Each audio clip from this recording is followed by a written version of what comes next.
യഥാർത്ഥത്തിൽ ഇപ്പോഴത്തെ ഈ രാഷ്ട്രീയ വിഷയങ്ങളെ, അതല്ലെങ്കിൽ പാർലമെൻറ്റിൽ ഉണ്ടായ വോട്ടെടുപ്പിനെ വനിതാ സംവരണവുമായി കൂട്ടിക്കെട്ടുന്നത് തന്നെ ശരിയായ ഒരു സമീപനമാണോ എന്നെനിക്കൊരു സംശയമുണ്ട്. വനിതാ സംവരണവുമായിട്ട് ബന്ധപ്പെടുത്താൻ വേണ്ടി പ്രധാനമന്ത്രിയും കേന്ദ്ര ഭരണകക്ഷിയും തീവ്രമായിട്ട് ശ്രമിക്കുന്നുണ്ട് എന്നുള്ളതാണ് വാസ്തവം. ഈ ഒരു സെമിനാറിനോട് നീതി പുലർത്താൻ വേണ്ടി ഇപ്പോൾ നമ്മുടെ മുമ്പിൽ ഉയർന്നു വരുന്ന പ്രസക്തമായ ചില ചോദ്യങ്ങളെ അഭിസംബോധന ചെയ്യാനാണ് ഞാൻ ഉദ്ദേശിക്കുന്നത്.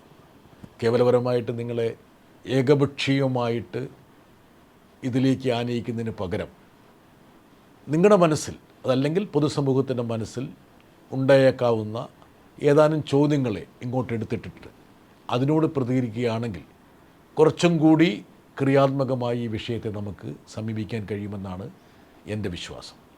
അപ്പോൾ എൻ്റെ മനസ്സിൽ വന്ന, അതല്ലെങ്കിൽ ഞാൻ ശേഖരിച്ച ഏതാനും ചോദ്യങ്ങളാണ് നിങ്ങളുടെ സമക്ഷം ഞാൻ സമർപ്പിക്കുന്നത്. ചോദ്യം 1, ഈ പ്രത്യേക പാർലമെൻറ്റ് സിറ്റിങ്ങിൻ്റെ ആവശ്യം എന്തായിരുന്നു? കൊണ്ടുവന്ന ബില്ലുകൾ ഏതൊക്കെയായിരുന്നു? നമുക്കൊന്ന് പരിശോധിക്കാം.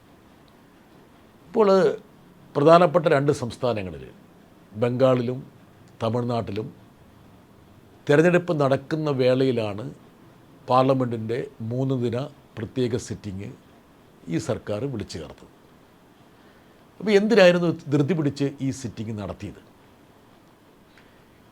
കഴിഞ്ഞ ബജറ്റ് സമ്മേളനത്തിൽ ഇതുമായി ബന്ധപ്പെട്ട ചില നിലപാടുകൾ, ശുപാർശകൾ അനൗപചാരികമായി സർക്കാരിൻ്റെ ഭാഗത്തുനിന്ന് വന്ന സമയത്ത് ഞങ്ങൾ പറഞ്ഞൊരു കാര്യമുണ്ട്. നിങ്ങൾ എന്തിനാണ് ധൃതി പിടിച്ച് ഒരു സിറ്റിംഗ് ചേരുന്നത്?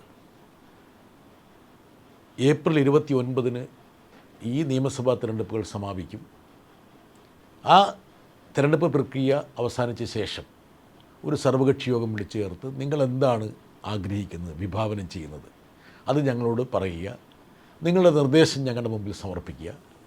എന്നിട്ട് നമുക്ക് ഒരുമിച്ചിരുന്ന് ഇതേക്കുറിച്ചൊരു ധാരണയുണ്ടാക്കാം. ഇതാണ് ഞങ്ങൾ ഔപചാരികമായി ഒരു കത്തിലൂടെ കേന്ദ്ര സർക്കാരിനെ അറിയിച്ചത്. പക്ഷേ കേന്ദ്ര സർക്കാർ അത് കൈക്കൊള്ളാൻ തയ്യാറായില്ല. മാത്രമല്ല, അവർ വിചാരിച്ച പോലെ 3 ദിവസത്തെ സിറ്റിംഗ് അവർ വിളിച്ച് ചേർക്കുകയും ചെയ്തു. ഇനി ഈ ബില്ലുകൾ എന്തായിരുന്നു? അതാണ് നമ്മൾ ആദ്യത്തെ ചോദ്യത്തിൽ പറഞ്ഞത്. ഒറ്റ നോട്ടത്തിൽ ഈ ബില്ലുകൾ വനിതാ സംവരണവുമായി ബന്ധപ്പെട്ടതായിരുന്നു. അതിലേറ്റവും പ്രധാനപ്പെട്ടത് 106-ാമത്തെ ഭരണഘടനാ ഭേദഗതി ബില്ല്, പിന്നെ ഡീലിമിറ്റേഷൻ ബില്ല്. അതുപോലെ ഈ ഡീലിമിറ്റേഷൻ കേന്ദ്രഭരണ പ്രദേശങ്ങളെ കൂടി ബാധിക്കുന്ന രീതിയിലുള്ളതായതുകൊണ്ട് അതിനുവേണ്ടി പ്രത്യേകമായൊരു ബില്ല്. അങ്ങനെ 3 ബില്ലുകളാണ് കൊണ്ടുവന്നത്. എന്തിനായിരുന്നു ബില്ലുകൾ കൊണ്ടുവന്നത്? ഇപ്പോൾ സർക്കാരിൻ്റെ ഔദ്യോഗികമായ നിലപാട് നമ്മൾ മുഖവിലക്കെടുക്കുകയാണെങ്കിൽ, ഞങ്ങൾ 2023 ഒരു ബില്ല് കൊണ്ടുവന്നിരുന്നു, നിങ്ങളെല്ലാം കൂടി അത് പാസ്സാക്കി, അത് ഭരണഘടനാ ഭേദഗതി ബില്ലായിരുന്നു. ആ ഭേദഗതി പ്രകാരമാണ് നമ്മൾ 33% സീറ്റുകൾ ലോകസഭയിലും സംസ്ഥാന നിയമസഭകളിലും സ്ത്രീകൾക്ക് വേണ്ടി സംവരണം ചെയ്തത്. പക്ഷേ അന്ന് 2023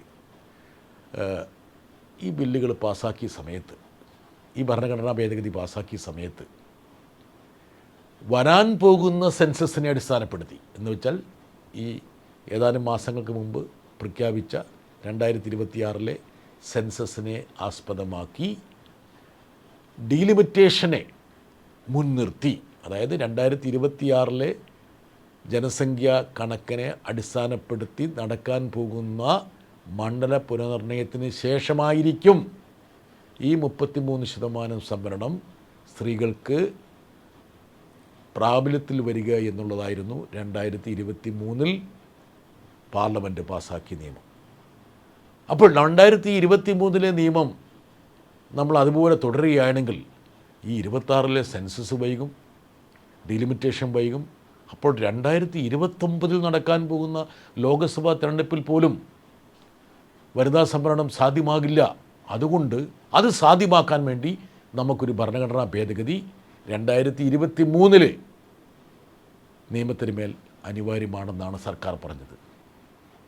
ഞങ്ങൾ പറഞ്ഞു അതിനെന്താ പ്രശ്നം, കൊണ്ടുവരൂ, നമുക്ക് പാസ്സാക്കാം. പക്ഷെ അതോടൊപ്പം തന്നെ ഞങ്ങൾ വേറൊരു കാര്യം കൂടെ പറഞ്ഞിരുന്നു. ഈ 2023 നിങ്ങൾ ബില്ലുമായിട്ട് വന്നപ്പോൾ ഞങ്ങൾ എത്ര തവണ പറഞ്ഞു, എന്തിനാണ് നമ്മൾ വരാൻ പോകുന്ന സെൻസസുമായിട്ടും ഡീലിമിറ്റേഷനുമായിട്ടും നമ്മൾ ഈ ബില്ലിനെ, ഈ വനിതാ സംവരണത്തെ കൂട്ടിക്കെട്ടുന്നത് എന്ന് ഞങ്ങൾ ചോദിച്ചിരുന്നില്ലേ? ഇപ്പം ഞാൻ തന്നെ വ്യക്തിപരമായിട്ട് രാജ്യസഭയിൽ ഭേദഗതി നിർദ്ദേശിച്ചിരുന്നു. ആ ഭേദഗതി ഭൂരിപക്ഷം പ്രകാരം തള്ളിയിരുന്നു. പക്ഷേ വനിതാ സംവരണമായിരുന്നു ഉദ്ദേശമെന്നുള്ളത് കൊണ്ട് പ്രതിപക്ഷം ഏകകണ്ഠേന 2023 ബില്ലിനെ പിന്തുണയ്ക്കുകയും അങ്ങനെ അത് പാസ്സാകുകയാണ് ചെയ്തത്. അപ്പോൾ നോക്കുക, എന്തിനായിരുന്നു ഈ പ്രത്യേക സിറ്റിങ്ങിൽ ബില്ല് കൊണ്ടുവന്നത് എന്നുള്ള കാര്യത്തിലേക്ക് നമ്മൾ ആഴത്തിലിറങ്ങുമ്പോൾ BJP കളിച്ച കള്ളക്കളിയുടെ ഒരു ചിത്രം അനാവരണം ചെയ്യപ്പെടും. നമ്മളിനി തുടർച്ചയായിട്ട് മറ്റ് ചോദ്യങ്ങൾ കൂടി സമീപിക്കുമ്പോൾ ഇതിൻ്റെ ഒരു പൂർണ്ണമായ ഒരു ചിത്രം നിങ്ങൾക്ക് മനസ്സിലാവും. രണ്ടാമത്തെ ചോദ്യം, പ്രതിപക്ഷത്തിൻ്റെ നിലപാടെന്തായിരുന്നു സിറ്റിങ്ങിനോടും ബില്ലുകളോടും? ഞാൻ നേരത്തെ സൂചിപ്പിച്ചതുപോലെ പ്രതിപക്ഷം പറഞ്ഞതാണ്, നമുക്ക് വനിതാ സംവരണം അനിവാര്യമാണ്. ആ വനിതാ സംവരണം നമുക്ക് നടപ്പിലാക്കാൻ വേണ്ടിയിട്ട് നമുക്ക് എന്ത് വേണമെങ്കിലും ചെയ്യാം. ഞങ്ങൾ ഈ പ്രത്യേക സിറ്റിങ്ങിനെ എതിർത്തപ്പോൾ തന്നെ, എന്താ കാരണം, 2 പ്രധാനപ്പെട്ട സംസ്ഥാനങ്ങൾ തിരഞ്ഞെടുപ്പിൻ്റെ വക്കിൽ നിൽക്കുമ്പോൾ ഇങ്ങനൊരു സിറ്റിങ്ങിൻ്റെ ആവശ്യമില്ല, നിങ്ങൾ ഉദ്ദേശിക്കുന്നത് 2029 മുതൽ നടപ്പിലാക്കാൻ വേണ്ടിയാണ്, അതിനുവേണ്ടി ഒരാഴ്ചയോ 2 ആഴ്ചയോ 3 ആഴ്ചയോ തള്ളിയാലും പ്രശ്നമില്ല എന്ന് പറഞ്ഞിട്ടും നിങ്ങൾ ധൃതി പിടിച്ച് ഈ സിറ്റിംഗ് നടത്തിയെങ്കിൽ പോലും ഞങ്ങൾ സഹകരിക്കാൻ തയ്യാറാണ്. പക്ഷേ നിങ്ങളുടെ യഥാർത്ഥ ഉദ്ദേശം സ്ത്രീ സംവരണമല്ല, ഡീലിമിറ്റേഷനാണ്, മണ്ഡല പുനർനിർണയമാണ്. ആ മണ്ഡല പുനർനിർണയത്തിൻ്റെ ഒരുപാട് ചതിക്കുഴികളുണ്ട്. പൊടുന്നനെ നിങ്ങൾ മുന്നോട്ട് വച്ചിരിക്കുന്ന ബില്ലിനെ പിന്തുണച്ചുകൊണ്ട് നിങ്ങളുടെ ചതിക്കുഴിയിൽ പെടാൻ ഞങ്ങൾ ആഗ്രഹിക്കുന്നില്ല എന്നാണ് പ്രതിപക്ഷം പറഞ്ഞത്. അതോടൊപ്പം തന്നെ പ്രതിപക്ഷം വ്യക്തമായി പറഞ്ഞൊരു കാര്യമുണ്ട്, 2023 നമ്മൾ നിയമം പാസ്സാക്കിയപ്പോൾ ആ നിയമം നിലവിലുള്ള ലോകസഭയുടെയും നിയമസഭകളുടെയും അംഗസംഖ്യയെ മുൻനിർത്തിയല്ലേ?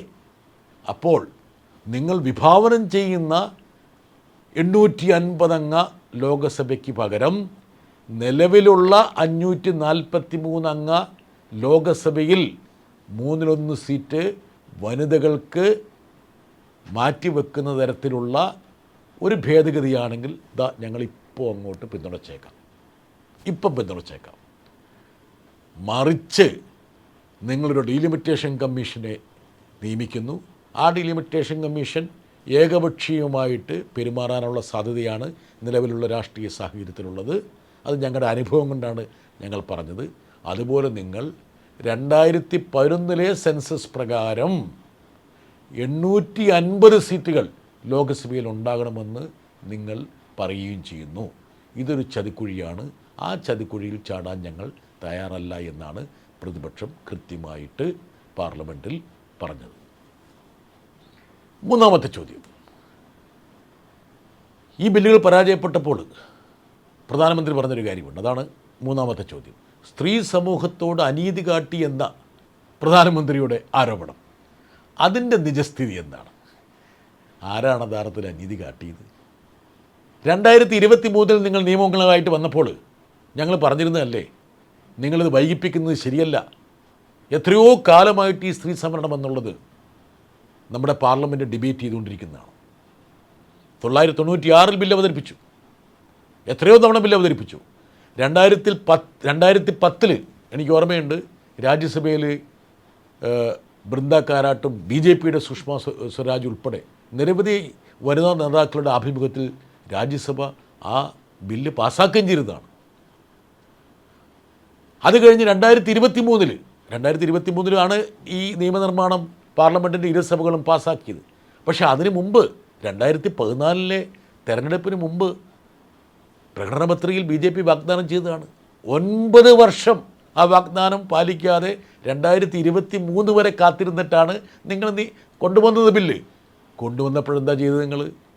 അതിനെ ഞാൻ നേരത്തെ സൂചിപ്പിച്ചതുപോലെ 2026 സെൻസസും അതിനുശേഷമുള്ള മണ്ഡല പുനർനിർണയവുമായി നിങ്ങൾ കൂട്ടിക്കെട്ടി. അപ്പോൾ ആരാണ് യഥാർത്ഥത്തിൽ നമ്മുടെ വനിതാ സമൂഹത്തോട് അനീതി ചെയ്തത്?